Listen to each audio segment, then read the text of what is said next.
여보세요? 여보세요, 여러분. 안녕하세요. 오늘도 함께할 이야기에 대해 기대되시죠? 오늘의 이야기는 제가 과거에 일했던 직장에서 친하게 지내던 여선배님의 체험단입니다. 그분을 누님이라고 부르며 이야기를 전해드리기로. 이 이야기는 단순한 인생의 일 하나 아니다. 그 누님이 경험한 어둡고 불길한 사건들이 담겨 있습니다.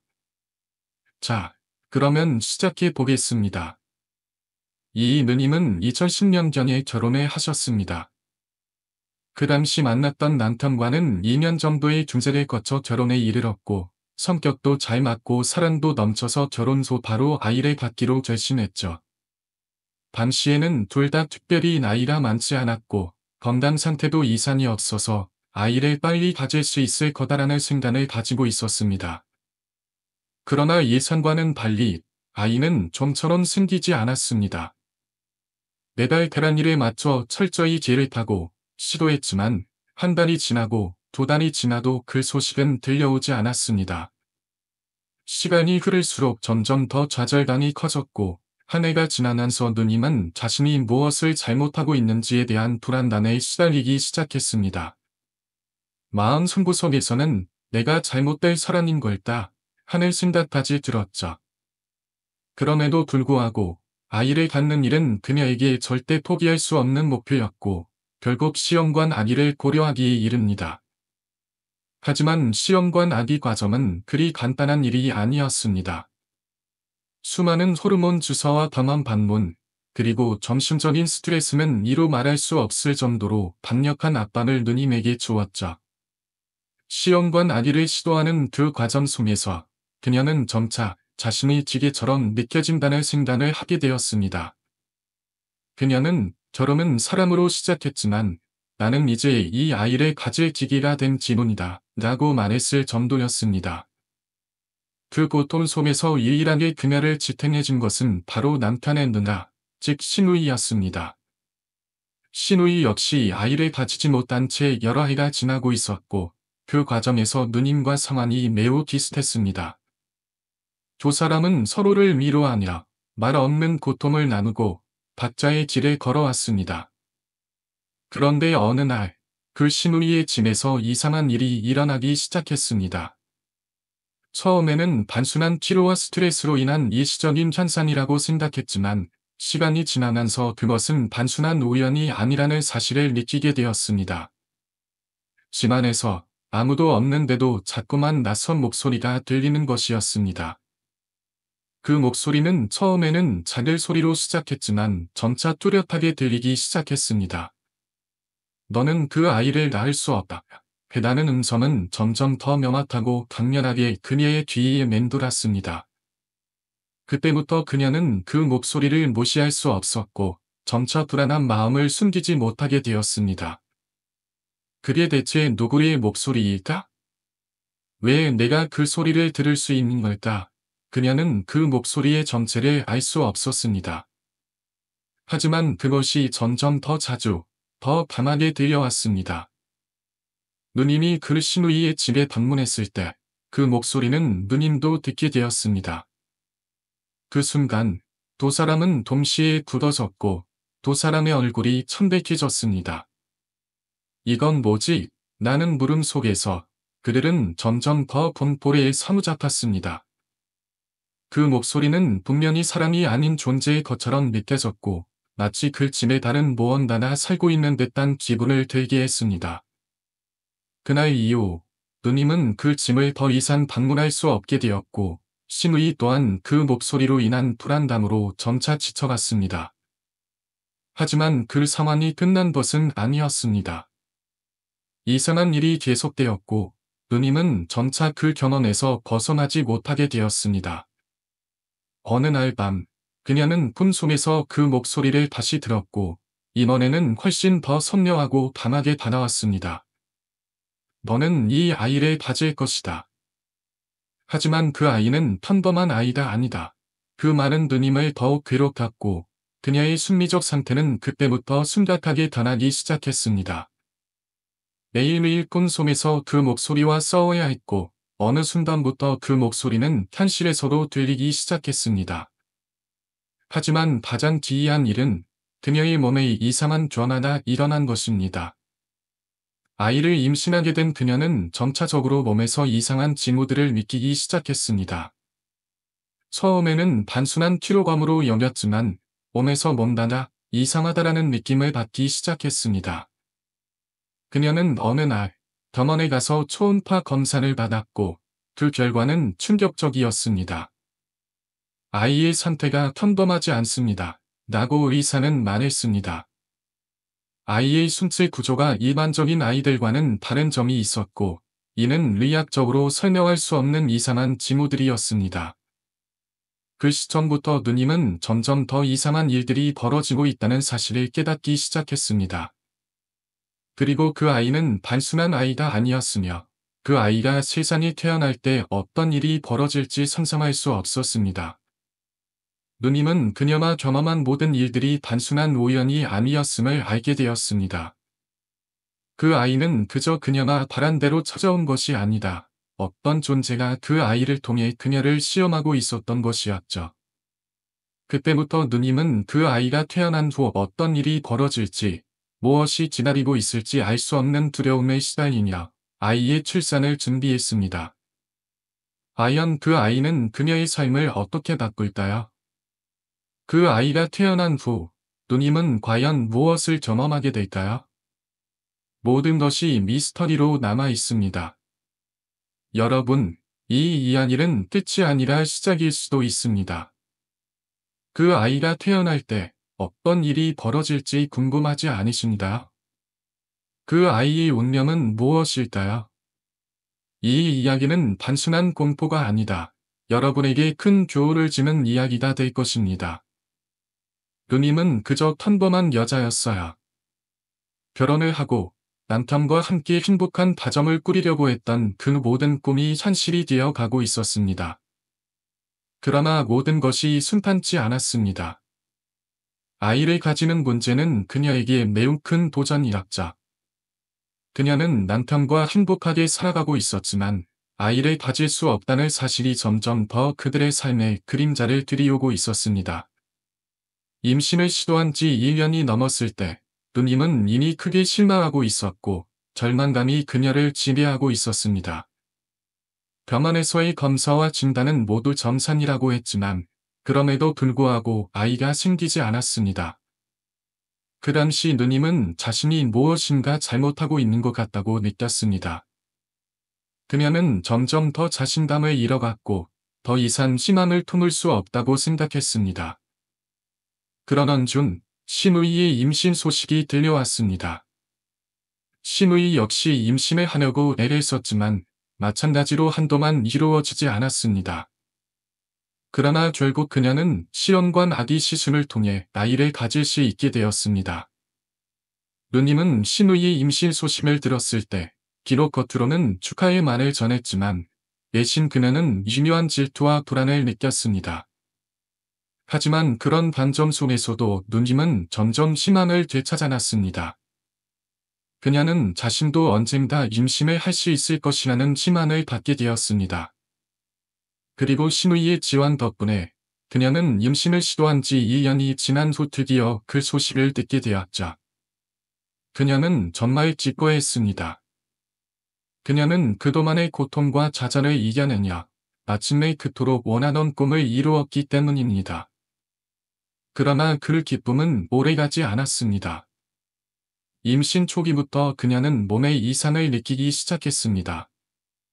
일반적인 증상이 아니었고 점점 더 이상한 일이 벌어지고 있었습니다. 그녀는 몸이 점점 더 피곤해졌고 기운이 없었으며 밤마다 불안한 꿈에 시달렸습니다. 그 꿈 속에서는 누님의 배 속에서 무엇인가 이상한 일이 벌어지는 것처럼 믿겨졌습니다. 마치 그 아이가 정상적인 아이가 아닌 것처럼 보였죠. 하루는 꿈 속에서 한 여인이 나타났습니다. 그녀는 누님에게 다가와서 말했죠. 이 아이는 내가 원하는 아이가 아니다. 다른 존재가 들어있어 그 말은 누님에게 가만히 남았습니다. 꿈에서 깨어난 누님은 그 말이 사실이 아닌가 하는 생각에 시달리기 시작했습니다. 그 아이가 평범한 아이가 아니라는 불안감이 계속해서 그녀를 괴롭혔습니다.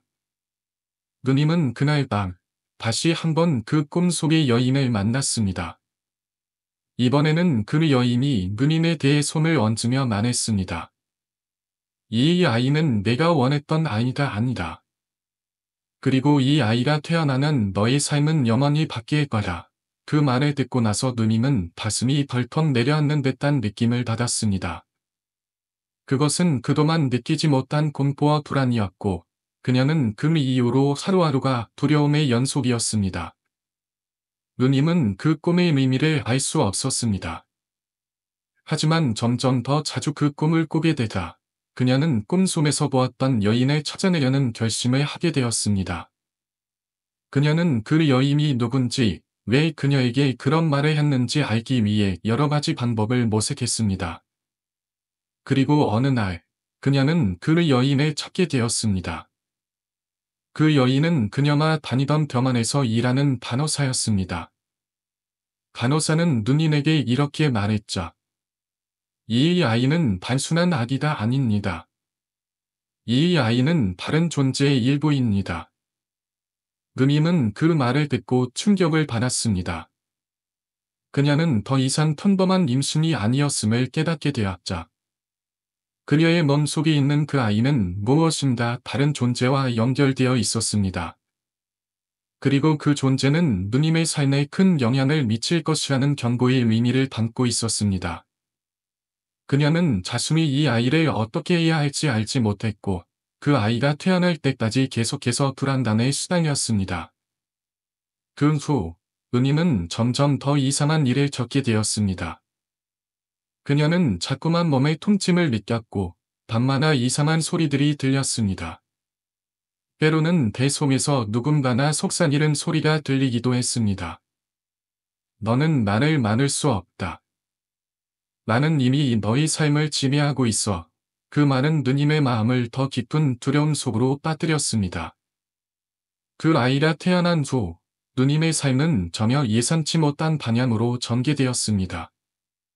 그녀는 아이가 태어난 직후부터 이상한 일들이 벌어지기 시작했습니다.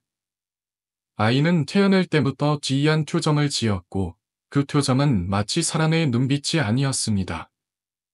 아이의 눈빛 속에서는 뭔가 다른 것이 있었고, 그 눈빛을 마주친 사람들은 모두 불안함을 느꼈습니다. 누님은 그 아이가 무엇을 의미하는지, 그 아이가 그녀의 삶에 무엇을 가져올 것인지에 대한 답을 찾기 위해 고군분투했습니다. 하지만 그 아이의 존재는 점점 더 많은 불안을 불러일으켰고, 누님은 결국 그 아이와 함께 살아나는 것이 불가능할 수도 있다는 생각을 하게 되었습니다. 누님의 임신이 순조롭게 진행되면서 신우이의 유산 후 감정적인 회복이 점차 이루어졌습니다. 신우이는 여전히 마음속 깊은 곳에서 큰 상처를 안고 있었습니다. 겉으로는 회복된 듯 보였지만 그 상실감은 결코 쉽게 씻겨지지 않았습니다. 처음에는 친구나 가족들에게 말하지 못하고 혼자만의 시간을 보내며 마음의 짐을 지고 있었던 신우이는 어느 날 자신의 마음속에서 풀리지 않는 감정의 끈을 풀기 위해 종교적인 의식을 찾게 되었습니다. 그 종교적인 경험은 신우이에게 위로를 주었고, 그녀는 그동안 상처받고 부서졌던 마음을 조금씩 치유할 수 있게 되었습니다. 누님은 신우이가 변해가는 모습을 보면서 훈련스러웠습니다. 자신도 임신 중이었기 때문에 신우이에게 더 가까이 다가가고 싶었지만, 그럴수록 신우이의 복잡한 감정에 대한 거리감이 생겼습니다.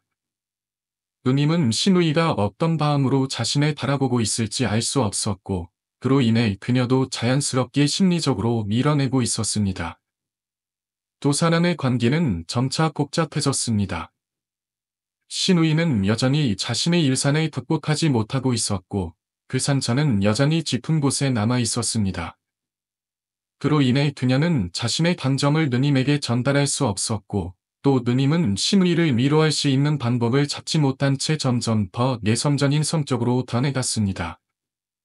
이전처럼 서로를 이해하고 함께 의지했던 시간들이 점점 멀어져 갔습니다. 누님의 임신이 짚어지면서 그녀도 마찬가지로 고독감을 느끼기 시작했습니다. 사람들이 그녀의 대를 만지고 임신을 축하하는 말을 하며 겉으로는 기뻐하지만 내면에서는 신우이의 상처를 떠올리게 되어 마음이 무겁게 느껴졌습니다. 그동안 함께했던 기쁨과 고통이 이제는 서로를 불편하게 만들고 있었기 때문이다. 두 사람은 자연스럽게 연락을 자주 하지 않게 되었습니다. 신우이는 계속해서 자신의 감정을 숨기며 종교적 활동을 통해 마음을 안정시키려고 했습니다. 그러나 그녀는 여전히 불안감에 휩싸여 있었습니다.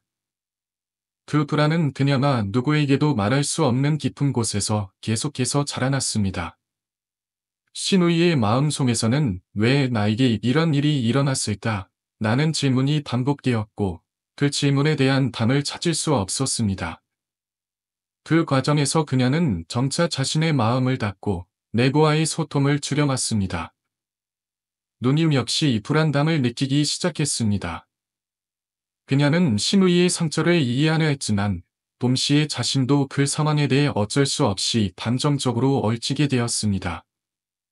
신우이의 유산이 끼친 영향은 그녀의 임신에도 영향을 미쳤습니다. 누님은 신우이를 데려가기 위해 과도하게 신경을 썼고 그로 인해 본인의 임신에 대한 불안감도 커지기 시작했습니다. 내 아이도 무사히 태어날 수 있을까? 라는 질문은 그녀의 머릿속에서 끊임없이 맴돌았습니다.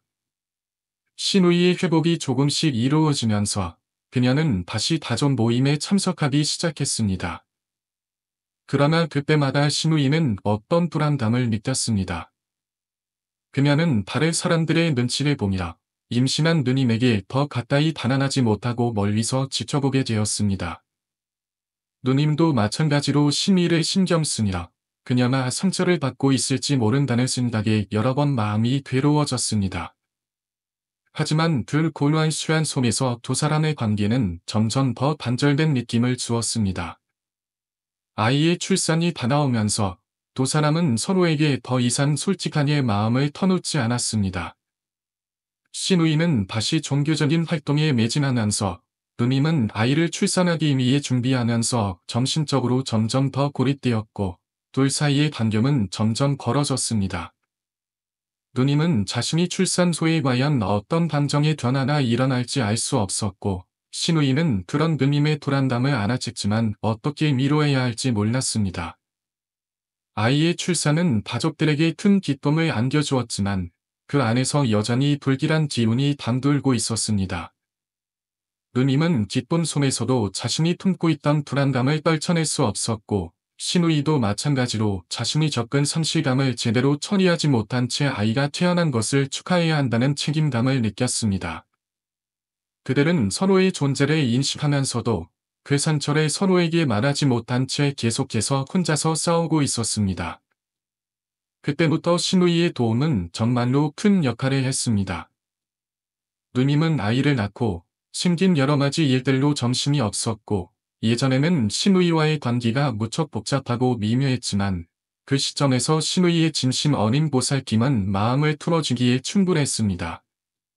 출산 후의 시기, 정말 많은 사람들이 누님의 상황을 이해하지 못하고 괜한 말들을 했지만 신우이만큼은 진심으로 그녀를 도와주고 싶다는 마음이 확실히 전달되었습니다. 그 모습은 겉으로 보이는 친절함이 아니다. 깊은 곳에서 우러나는 진정성이었죠. 누님도 처음엔 민망해하고 좀 더 독립적인 삶을 살아가야 한다는 생각에 서운하기도 했지만 신우이가 이 모든 상황에서 얼마나 큰 부담을 짊어지고 있었는지 이제서야 실감하게 되었어요. 그리고 그녀는 점점 신우이의 도움을 받으며 자신의 마음의 덕도 조금씩 허물게 되었습니다. 신우이가 조리원에 있을 때부터 얼마나 많은 도움을 주었는지 누님은 그 당시를 떠올릴 때마다 감사한 마음이 들었습니다. 사실 조리원에 있을 때는 엄청나게 바쁘고 힘든 시기였는데 신우이가 물씬한 면으로 도와주면서 누님은 그 시기를 조금 더 쉽게 넘길 수 있었죠. 그리고 집에 돌아온 후에도 신우이는 거의 누님의 집에서 살다시피 하면서 아이 돌보는 데 큰 도움을 주었습니다. 하지만 당시 누님 집의 경제적 상황은 그리 여유롭지 않았습니다. 시험관 아이를 가지기 위해 많은 비용을 지출했고 출산 후에도 누님은 육아 휴직을 해야 했기에 경제적 부담이 상당히 컸습니다. 게다가 남편도 바쁘게 일하며 야림이 잦았고 그런 상황에서 누님은 집안의 모든 걸 혼자서 해결해야 했죠. 그러면서 점점 더 힘들어지고 심리적으로도 지치기 시작했습니다. 이럴 때 시누이의 지원은 정말 중요한 역할을 했습니다. 시누이는 매벌이로 살고 있었기 때문에 경제적으로 여유가 있었고 그 덕분에 누님에게 실질적인 도움을 줄 수 있었습니다. 아이를 돌보는 것도 그 중 하나였죠. 어린이집 허울 시간에 맞춰 아이를 데려다주고 누님이 일 끝나고 집에 오기 전에 잠시라도 아이를 돌봐줄 수 있는 시간에 맞춰 도와주었습니다. 사실 이런 지원은 다른 사람에게 부탁하기 어려운 일이었기 때문에 시누이의 도움이 없었다면 누님은 정말로 버거웠을 것입니다. 누님도 시누이의 도움이 매우 고마웠지만 한편으로는 계속해서 신경이 쓰였던 점이 있었습니다. 너무 많이 임리존하게 되면 안 되지 않을까 라는 생각이었죠. 출산 후 본인도 더 독립적으로 아이를 돌봐야 한다는 부담감을 느끼고 있었고 누님은 여전히 시누이의 도움을 받는 상황에 대해 조금은 미안해하는 마음이 있었습니다. 하지만 그때마다 시누이는 이건 내가 도와주는 일이야 라고 말하며 마음을 진정시켜 주었고 그로 인해 누님은 조금씩 마음을 열 수 있게 되었습니다. 그러나 시누이도 사실 그럴 때마다 마음 한켠에서 자신이 너무 도와주는 것 같다는 생각을 하기도 했습니다. 이 상황이 많은 보상 심리에서 비롯된 것만은 아니었지만 여전히 어느 정도 그 느낌이 없지 않았습니다. 시누이 역시 예전의 일들이 떠오르면서 그런 도와주는 모습 속에서 자신도 모르게 상처를 찜화내는 부분이 있을 수 있다는 생각을 하게 되었습니다. 하지만 그런 감정들이 오히려 두 사람의 관계를 더욱 돈독하게 만들어갔고 둘은 점차 서로를 이해하게 되었죠. 누님은 이제 시누이에게 예전처럼 마음을 닫기보다는 오히려 감정을 열고 그녀와 더 많이 소통하려고 노력했습니다. 사실 처음에는 관계가 많이 어색했지만 이 시기를 지나면서 둘 사이의 감정선도 조금씩 변화했어요. 시누이는 누님이 겪었던 고통과 고립감을 어느 정도 이해하려 했고 그 과정에서 자연스럽게 그녀를 더 잘 이해할 수 있게 되었죠. 그럼에도 불구하고 여전히 미묘한 감정들이 존재했으며 그 감정들이 둘 사이에 어떤 영향을 미칠지에 대한 불확실성이 계속해서 존재했어요. 하지만 그럼에도 불구하고 시누이의 지원이 없었다면 누님은 정말 어려운 시기를 잘 넘길 수 없었을 것입니다.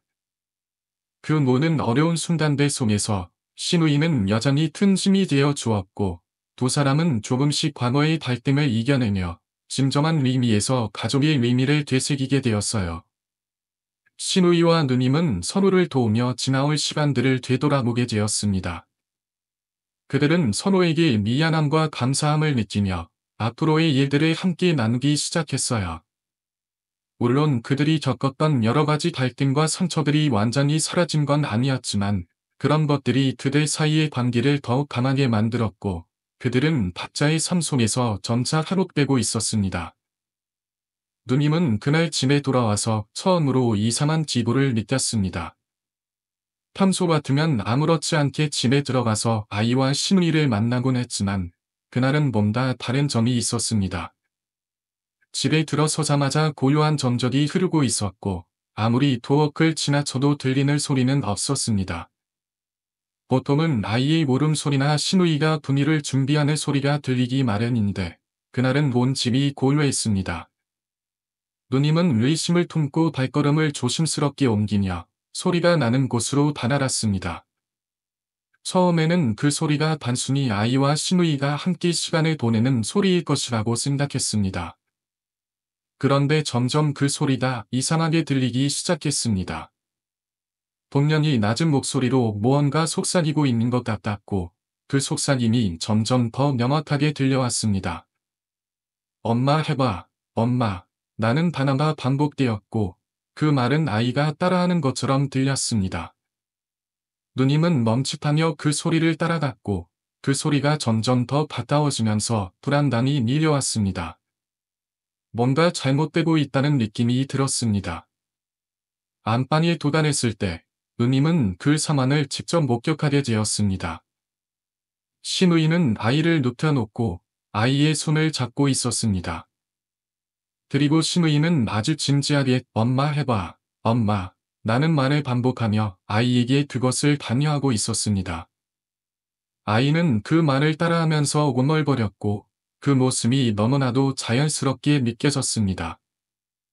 누님은 그 장면을 보고 순간적으로 숨이 막히는 듯한 느낌을 받았습니다. 신우이가 아이에게 그렇게 말해야 하는 이유는 무엇일까? 왜 아이에게 엄마라는 단어를 반복하며 가르치려고 하는 것일까? 누님은 그 장면을 보고 아무 말도 할 수 없었습니다. 그저 조용히 아이를 신우이의 손에서 빼앗고 신우이가 뒷손말을 하던 그 자리를 떠났습니다. 신우이는 아무 말 없이 방을 닫았고 누님은 혼자 남아 그 상황을 되돌아보았습니다. 그 순간 누님은 뭔가 이상한 기분이 들었습니다. 신우이가 아이에게 그렇게 말을 강요하는 것이 단순한 장난일 리 없다는 생각이 들었습니다. 그동안 신우이가 보여준 친절한 모습과는 전혀 다른 태도였습니다. 그 태도에는 반박적이고 집착적인 느낌이 묻어 있었습니다.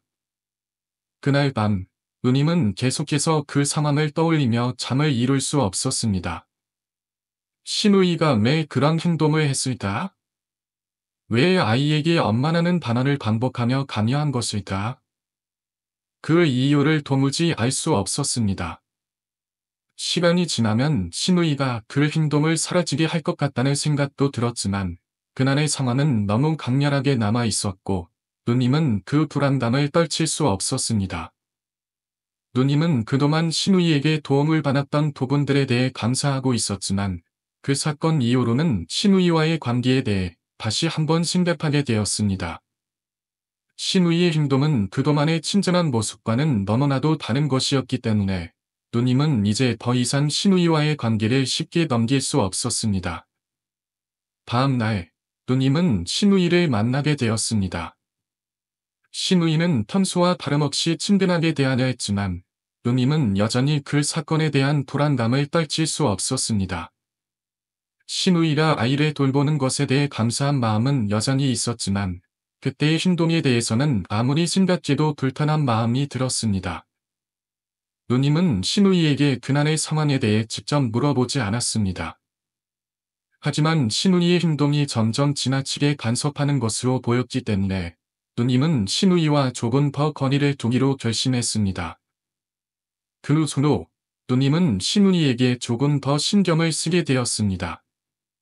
신우이가 아이를 돌보는 일에 대해 여전히 도움을 주고 있었지만 누님은 더 이상 신우이에게 모든 것을 맡기지 않았습니다.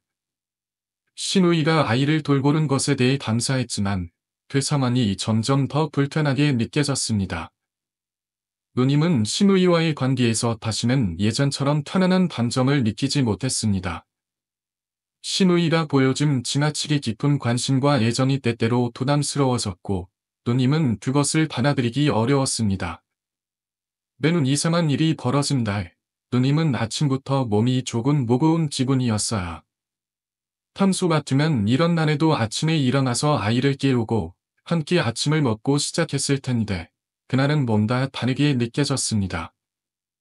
그녀는 아이를 돌보는 일에도 피로감을 느끼고 있었고 여러 가지 생각이 머릿속을 떠나지 않았습니다. 그날 아침 아이의 옷을 입히고 나서 빨래를 하기 위해 집안을 정리하고 있던 중 무언가 이상한 기운이 돌기 시작했습니다. 집안 곳곳에서 기분 나쁜 느낌이 들었고 눈에 띄지 않던 것들이 계속해서 의심을 자아내기 시작했습니다. 아이가 입은 옷과 똑같이 생긴 또 다른 옷이 어디선가 나오는 것이었습니다. 처음에는 잘못 본 거겠지 생각하며 넘어갔지만 그 옷을 쪼개 샀던 기억은 전혀 없었습니다. 물건들은 여전히 예전과 같았고 아이의 물통들도 늘어났던 것처럼 보였습니다. 심지어 아기용 장난감이나 물티슈 같은 것도 자주 보이지 않던 곳에서 발견되었죠. 그날은 그 이상한 상황들이 계속 이어졌습니다. 집안을 한번 뒤져보니 처음에는 모르고 지나쳤던 물건들이 점점 더 눈에 띄었습니다. 예를 들어 아기의 이불이나 미리는 물론이고 아기용 식기까지. 무언가 잘못된 게 분명한 상황임을 직감했지만 그것을 증명할 만한 구체적인 물증을 찾기는 쉽지 않았습니다. 모든 게 모호하게 느껴졌고 그 느낌은 점점 더 강하게 다가왔습니다. 그날 이후로 누님은 불안함을 계속 느끼며 집안에서 일어나는 변화들에 대해 의심을 품게 되었습니다. 누님은 그 순간 이상한 일들이 우연이 아니라는 생각을 떨칠 수 없었습니다. 그렇다고 해서 바로 한동을 취할 수 있는 상황도 아니었기에 일단은 집안 일을 차근차근 정리하며 좀 더 신경을 쓰기로 했습니다. 그러나 그날 밤 일이 더 이상 미룰 수 없는 상황으로 발전하게 되었습니다. 그날 밤 누님은 집안에서 무언가 이상한 소리가 들리기 시작한 걸 느꼈습니다. 처음에는 바람이 지나가며 창문을 흔드는 소리라고 생각했지만 시간이 지나면서 그것이 단순한 바람 소리가 아니라는 것을 깨달았습니다. 점점 더 소리가 뚜렷해지더니 어느새 아이의 방에서 들려오는 듯한 소리였습니다.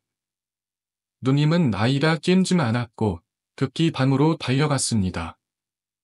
방에 들어갔을 때 그녀는 충격적인 장면을 목격하게 되었습니다. 아이가 침대에서 자고 있었지만 시누이가 아이의 옆에서 앉아 있는 모습이었습니다. 시누이는 뭔가를 계속 주물거리며 아이에게 뭔가를 속삭이고 있었고 그 모습은 너무나도 불편하게 느껴졌습니다. 시누이는 아이의 손을 잡고 있었고 그 손을 움켜잡은 채로 엄마 해봐, 엄마 라고 반복하고 있었습니다. 그 말은 단순한 말이 아니었습니다. 시누이의 표정은 너무나 진지하고 열정적이었으며 마치 무언가에 휘둘리고 있는 듯한 느낌이 들었습니다. 누님은 갑자기 가슴이 미어지는 듯한 감정을 느끼니라 그 자리를 떠날 수밖에 없었습니다. 시누이는 아이를 돌보는 것을 넘어서 아이에게 자신의 뜻을 단호하려는 것처럼 보였고 그 모습은 너무나도 기이하고 불안하게 느껴졌습니다. 그 순간 누님은 마음속으로 결정을 내렸습니다. 이제 더 이상 시누이를 방치할 수 없다고 생각했습니다. 18시 다음 날 누님은 시누이에게 단호하게 말했습니다. 이제는 더 이상 내일 오지 않으셔도 됩니다. 그리고 가능한 한 더 이상 오지 않았으면 좋겠어요. 그렇게 말한 뒤 누님은 시누이가 왜 그렇게 행동했는지에 대해 더 이상 묻지 않았습니다. 그러나 그 후로도 시누이는 여전히 예전처럼 아이를 돌보겠다고 했지만 누님은 그 제안을 거절하고 말았습니다. 그 시점에서 누님은 마음속으로 결심한 것이 있었습니다. 더 이상 시누이의 간섭을 받아들일 수 없다는 것이었습니다. 그 일 이후로 몇 주나 지나고 누님은 집안에서 이상한 변화들을 계속해서 목격하게 되었습니다. 아이의 물건들이 점점 늘어나고 물품들이 계속해서 추가되는 느낌을 받았습니다. 예를 들어 아기의 분유통이나 장난감, 의류 같은 것들이 매일같이 집안에 새롭게 들어오고 있었고 그 물건들을 누구에게서 받았는지 알 수 없었습니다. 게다가 집안의 모든 물건들은 이전보다 더욱 정리된 느낌이 들었고 그것이 누님을 더욱 불안하게 만들었습니다. 그녀의 진은 그 어느 때보다 더 고뇌했다. 그 고뇌함 속에서 한 가지 이상한 점을 발견하게 된 것은 바로 물건들이었다. 아이가 자주 쓰는 젖병이 이상했다. 비슷한 것 같지만 뭔가 다르다. 처음엔 그녀도 이 정도는 단순한 착각일 거라 생각했다. 그러나 점차 그 의문은 커져만 갔다. 왜냐하면 그 젖병이 새로 바뀐 것이 아니었기 때문이다. 그 젖병의 디자인은 그 전에 구매했던 것과 정확히 같았지만 메이커가 달랐다. 물건 하나하나가 그런 식으로 변화하고 있었고 심지어 자신도 모르게 그 변화를 지나쳐왔다. 하지만 그것이 끝이 아니었다. 아기가 착용하는 스카프도 그렇다. 아기에게 주었던 스카프는 분명히 그녀가 고른 것이었지만 어느 순간 그것도 달라졌다. 아이가 머리에 두르는 스카프가 그녀의 기억 속에서 사라진 것처럼 보였고 이제는 뭔가 다른 디자인의 스카프가 그 자리에 있었다. 마치 어떤 존재가 그녀의 삶을 조금씩 바꿔놓고 있다는 듯이 이상한 일이 일어나기 시작했다. 그녀는 결국 그것이 우연이 아니라고 확신하게 되었다.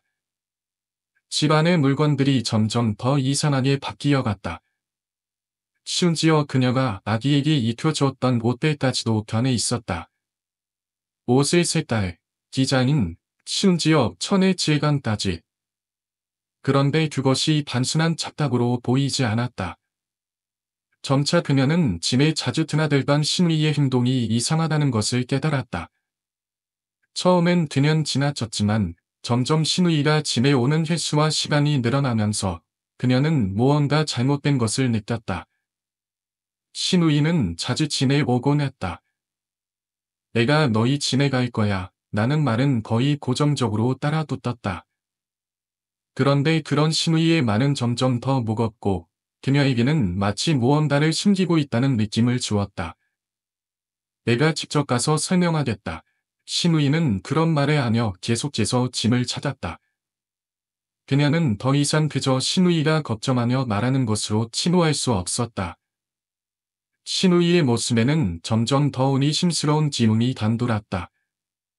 그런 신우이를 보며 그녀는 어쩌면 자신의 이 모든 일의 중심에 있다는 사실을 깨닫게 되었다. 그날부터 그녀는 신우이가 집에 온 다음부터 집안의 분위기가 이상해졌다는 것을 알게 되었다. 마치 신우이가 집에 오면 집안에 어떤 어두운 기운이 흐르는 듯한 느낌을 받았다. 그리고 그 기운은 점점 더 강해졌고 그녀는 그것이 단순한 불쾌감이 아니라 무언가 더 깊은 문제라고 직감하게 되었다. 어느 날 신우이가 집에 왔다. 그때는 반의 사람들은 모두 짐을 기운 상태였다. 그 순간 집 안의 공기가 달라졌다. 그녀는 마치 누군가나 그 집 안에 숨겨진 것을 감추려고 하고 있다는 생각을 하게 되었다. 신우이가 집에 온 그 순간 그 집은 묘하게 차가워졌고 바람도 없었는데 창문이 살짝 열려 있었다. 그 창문이 열리면서 밖에서 보이는 하늘이 이상하게 변했다. 하늘은 그 어느 때보다 어두웠고 구름은 빠르게 지나가고 있었다. 신우이는 아무런 말 없이 집 안을 돌아다녔다. 그녀는 신우이가 뭔가를 찾고 있다는 느낌을 받았다. 그때 그녀는 우연히 신우이의 손에 들려있는 작은 물건을 보게 되었다. 그것은 그녀가 몇 달 전에 잃어버렸던 물건이었다. 그 물건을 본 순간 그녀는 갑자기 심장이 멎을 듯한 기분을 느꼈다. 쥐이 왜 여기 있는 거지? 그녀는 그렇게 생각하며 신우이를 바라보았다. 신우이는 그 물건을 손에 쥐고 있던 채 아무렇지 않게 말을 꺼냈다. 너무 예쁘지 않니? 신우이는 그렇게 말했다. 그때부터 그녀는 점점 더 이상한 느낌을 받았다. 신우이의 눈빛, 말투, 행동 하나하나 이상했다. 그리고 그 순간 그녀는 그 물건이 단순히 우연히 여기 있던 것이 아니라 뭔가 더 큰 비밀이 숨겨져 있다는 것을 직감하게 되었다. 그녀는 신우이를 더 이상 믿을 수 없었다. 어느 날부터 이상한 일이 신우이 주변에서 반복되기 시작했다.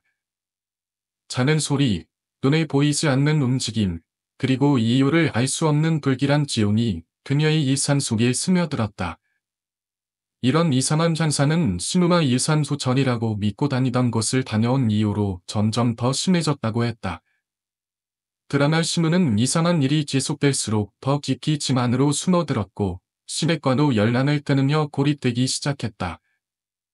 이 모든 일이 본격적으로 시작된 것은 아이의 첫 생일 즈음이었다.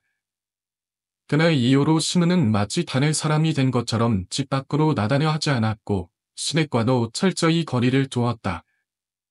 과거에는 시댁이 방문하면 반갑게 맞아주던 그녀였지만 이제는 문조차 열어지지 않았다. 가족들은 그저 그녀가 아이를 잃은 슬픔에서 헤어나오지 못했다고 생각했지만 상황은 점점 더 복잡해지고 있었다. 신우의 행동이 점점 불안해지자 가족들은 그녀의 남편을 통해 상황을 알아보려 했다. 남편의 말에 따르면 신우는 유산 후본과 마음의 안정을 찾기 위해 절을 다녔다고 했다. 그러나 그 절이란 곳이 알고 보니 점집이었다. 그 점집은 외관만 보면 전통 천읍처럼 꾸며져 있어 마치 절처럼 보였지만 실상은 국과 부정을 통해 운명을 점치는 곳이었다. 신우가 그곳을 찾은 이유는 나이를 잃은 미련 때문이었다. 병원에서는 유산소 일정 기간 몸을 회복해야 한다고 했지만 신우는 마음이 급했다. 아이를 다시 얻고자 하는 반절안의 병원 대신 다른 길을 찾기 시작한 것이다. 그렇게 발걸음을 옮긴 곳이 바로 그 점집이었다. 문제는 그 점집에서 신우에게 한 말이었다. 점집의 보살은 그녀에게 아이를 잃은 건 네 잘못이 아니야. 그러나 너희 집안의 씨앗이 원래 귀한 집안이라 이번 아이는 튀어나지 못할 운명이었다. 라고 말했다. 이어서 보살은 한층 더 불길한 이야기를 덧붙였다. 그 아이는 한을 품고 떠났다. 그리고 그 한은 아직 사라지지 않았다. 아이의 영혼이 돌아올 준비를 하고 있다. 이 말을 들은 신우는 충격에서 휘어나오지 못했다. 시간이 지나면서 신우의 집 안에서는 설명할 수 없는 일들이 계속해서 발생하기 시작했다. 집 안 곳곳에서 이상한 소리가 들려왔고 불이 꺼져 있던 방에서 갑자기 불이 켜지는 일이 생겼다. 한밤중에는 아이의 울음소리가 들렸고 신우는 그 소리가 자신의 잃어버린 아이의 것이라고 확신했다. 가족들은 그녀가 정신적으로 힘들어 그런 소리를 들었다고 생각했지만 신우는 점점 더 그것이 현실이라고 믿었다. 그러던 어느 날 신우는 점집에서 받은 부적을 꺼내 방 곳곳에 붙이기 시작했다. 그녀는 그것이 아이의 영혼을 진정시키고 집안에 떠도는 지효를 막아줄 것이라고 믿었다. 하지만 부적을 붙이고 나서 상황은 더욱 악화되었다. 밤마다 방 안의 온도가 급격히 떨어졌고 창문이 닫혀 있음에도 불구하고 차가운 바람이 불어왔다.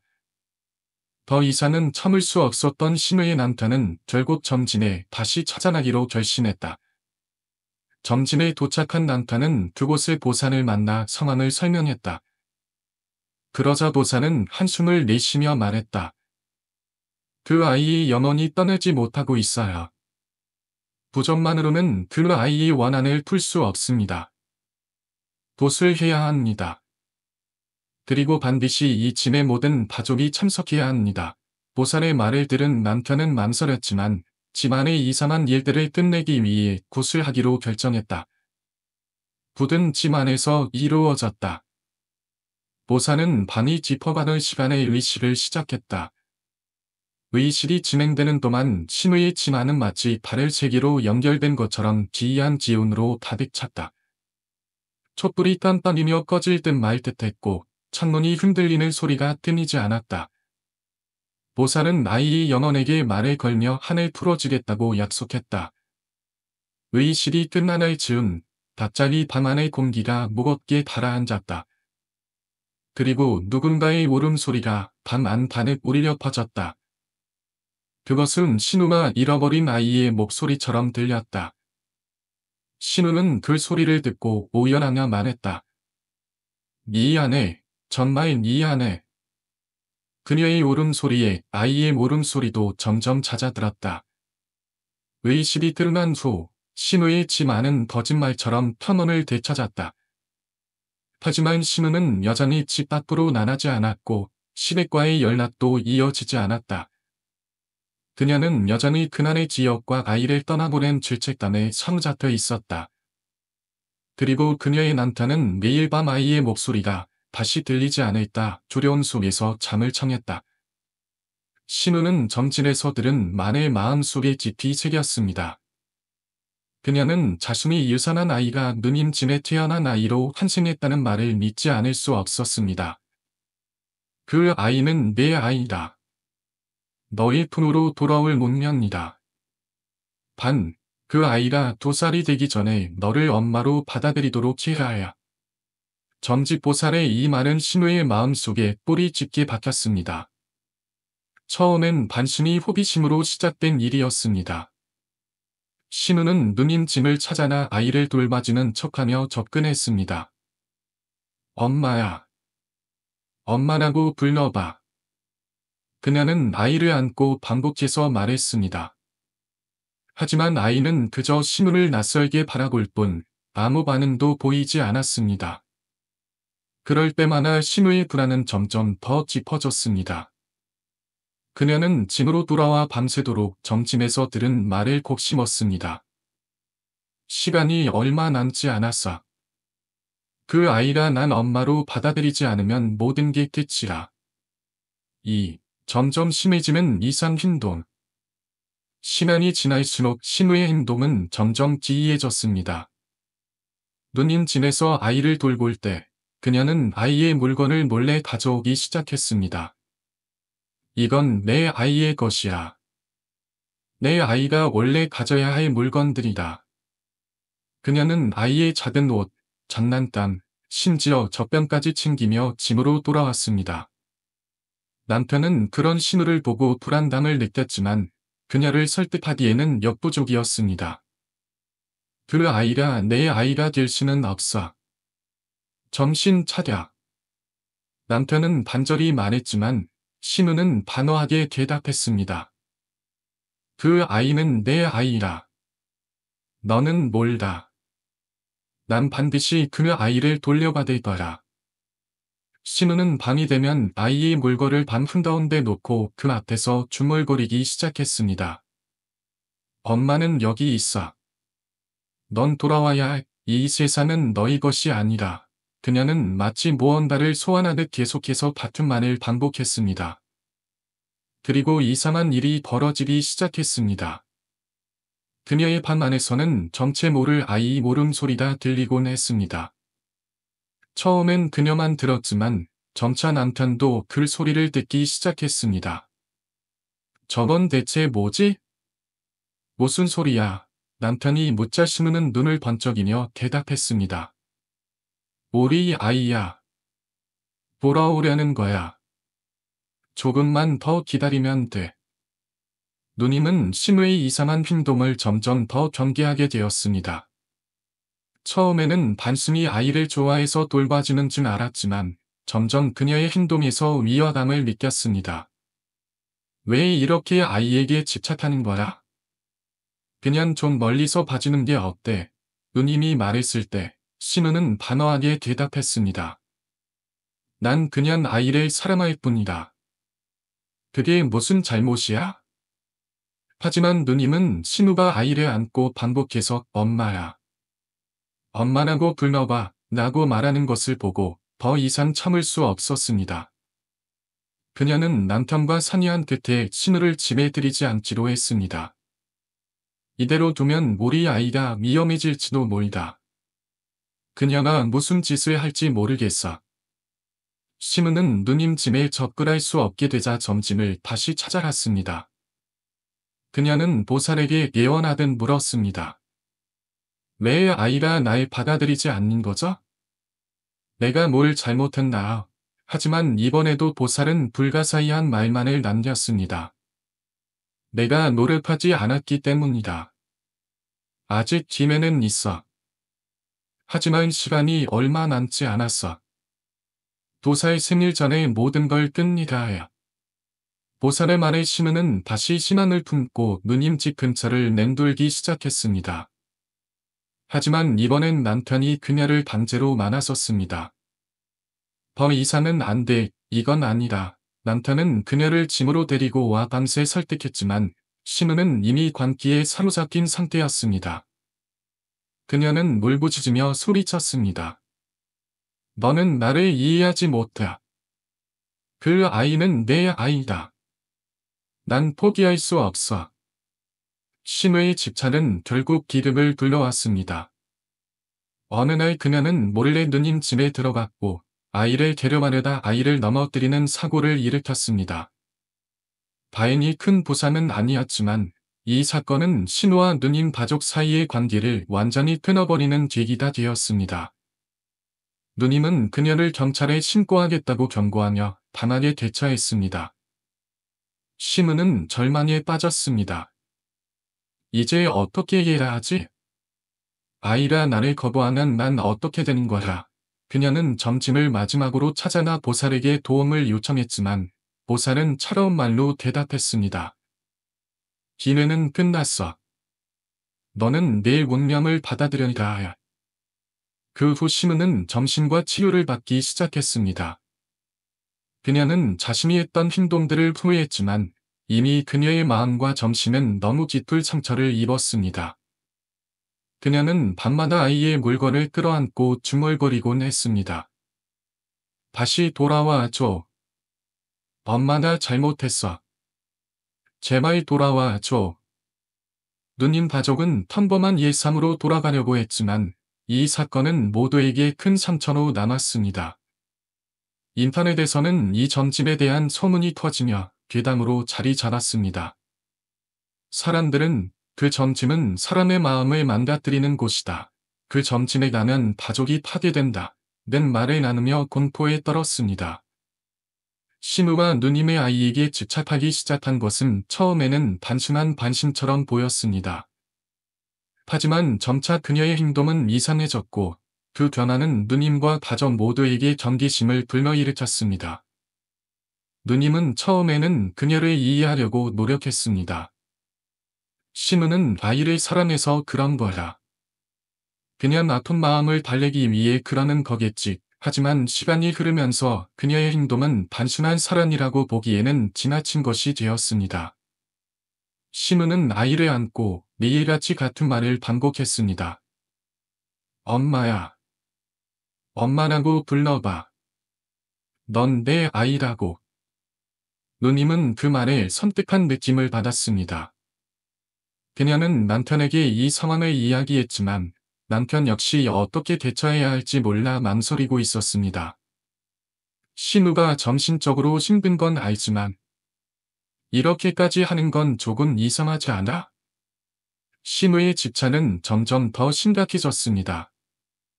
그녀는 아이의 물건을 몰래 가져가기 시작했고 집에 돌아와서는 그 물건들을 방 한가운데에 놓고 중얼거리기 시작했습니다. 이건 내 아이의 것이야. 내 아이는 돌아와야 이 물건을 보면 분명히 나를 기억할 거야. 남편은 그런 신우를 보고 깊은 걱정에 빠졌습니다. 그는 그녀를 설득하려 했지만 신우는 단호하게 대답했습니다. 넌 아무것도 모르다. 그 아이는 원래 내 아이였어. 난 절대 포기할 수 없어. 어느 날 밤, 남편은 방에서 아이의 물건들 사이에 앉아 무언가를 중얼거리는 신우를 발견했습니다. 그녀의 얼굴은 초췌했고 눈빛은 마치 다른 세계를 보고 있는 듯 했습니다. 신우, 그만해. 이건 너에게도 좋지 않아. 하지만 그녀는 그의 말을 듣지 않았습니다. 그녀는 오히려 웃으며 말했습니다. 곧 모든 게 해결될 거야. 우리 아이가 돌아올 거야. 신우의 이러한 행동은 점진에서 들은 말 때문이었습니다. 점진의 보살은 신우에게 이렇게 말했습니다. 그 아이는 내 아이라. 원래 내 품에 있어야 했어. 하지만 자리가 없어서 다른 집으로 간 것뿐이다. 내가 엄마라는 걸 알려주면 그 아이는 지름의 몸을 버리고 내 뱃속으로 돌아올 거야. 그 말은 신우의 머릿속에 깊이 박혔습니다. 그녀는 보살의 말을 믿고 반드시 아이를 되찾아야 한다고 생각했습니다. 그녀는 아이를 만나러 갈 때마다 보살의 말을 되새기며 행동했습니다. 엄마라고 불러야, 그래야 내가 다시 돌아올 수 있어. 하지만 누님은 점점 더 신우의 행동을 경계하기 시작했습니다. 신우가 왜 이렇게까지 하는 거지? 그냥 아이를 좋아하는 것뿐이라고 보기엔 너무 이상해. 누님은 그녀를 지내드리는 것을 망설이기 시작했고 가족들과 상의한 끝에 더 이상 신우를 가까이 두지 않기로 결정했습니다. 누님 가족은 결국 신우와 거리를 두기로 했습니다. 신우의 행동이 점점 더 위험해질 것 같았기 때문입니다. 하지만 이 결정은 누님에게도 큰 상처를 남겼습니다. 그녀는 밤마다 혼잣말로 중얼거렸습니다. 내가 신우를 도울 수는 없었던 걸까? 그녀가 이렇게 된 건 내 잘못은 아닐까? 신우의 남편도 큰 죄책감에 시달렸습니다. 그는 누님에게 전화를 걸어 이렇게 말했습니다. 이제는 바짝 살아가는 게 맞는 것 같습니다. 제가 신우를 지킬 수 있도록 노력하겠습니다. 그동안 정말 죄송했습니다. 누님은 그의 목소리에서 깊은 슬픔과 후회가 느껴졌습니다. 하지만 그녀도 더 이상 신우와 관계를 이어갈 수 없다는 것을 알고 있었습니다. 그렇게 하세요. 저도 더 이상은 힘들 것 같다. 신우는 누님과의 관계가 뜸침 후 더욱 깊은 절망에 빠졌습니다. 그녀는 점심에 다시 찾아나 보살에게 물었습니다. 왜 아이가 나를 받아들이지 않는 거죠? 내가 뭘 잘못했나요? 하지만 이번에 보살은 차가운 목소리로 대답했습니다. 내가 노력하지 않았기 때문이다. 시간은 이미 지나갔어. 이제는 내가 받아들여야 해. 그 말을 들은 신우는 한동안 아무 말도 하지 않았습니다.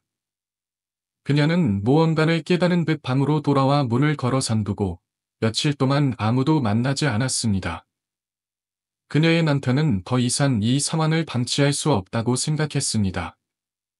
그는 신우를 점심과 치료를 받게 했고 그녀를 위해 최선을 다해 지원했습니다. 하지만 신우의 마음속 상처는 쉽게 치유되지 않았습니다. 그녀는 종종 혼잣말로 중얼거렸습니다. 다 내 잘못이라. 내가 그 아이를 지키지 못했어. 신우가 다녔던 점집에 대한 소문은 점차 퍼져나갔습니다. 인터넷에서는 그 점집에 대한 괴담이 돌기 시작했습니다. 그 점집은 사람의 마음을 망가뜨리는 곳이야.